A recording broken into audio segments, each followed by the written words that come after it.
A man goes into a pharmacy and asks the pharmacist if he can give him something for the hiccups. The pharmacist looks at him, approaches, and slaps the man's face. "What did you do that for?" The man asks. "Well, you don't have the hiccups anymore, do you?"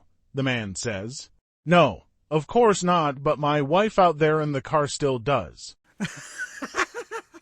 The wife is frying ham and eggs for her husband in the morning. Suddenly, the husband appears behind the wife's back and starts talking.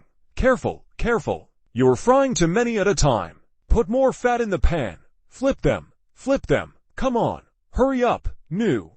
Don't forget the salt. Put salt on them. Salt." The wife turns around and stares at her husband. "What's wrong with you? Do you think I can't fry a few eggs and ham?" The husband answers calmly. "I just wanted you to know what it feels like when I'm driving."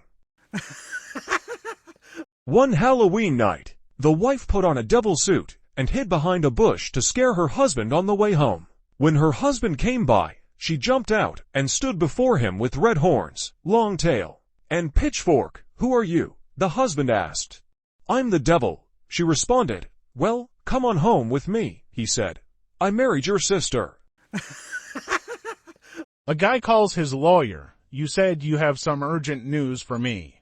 His lawyer says, "Do you want the bad news first or the terrible news?" "Give me the bad news first," he says. "Your wife found a picture worth $500,000. His lawyer tells him.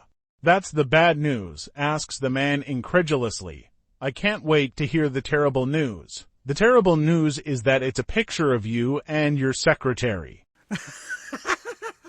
The husband is dying in his bed at home. He smells something amazing. It's the smell of his favorite chocolate cookies with his last strength. He gets out of bed and goes to the kitchen, where his wife of 40 years is cooking these beautiful chocolate cookies. With his last human strength, he reaches over to take one of the cookies from the plate. His wife sees him, rushes over, she slaps his hand, and she says, "No, do not touch them. They are for your funeral."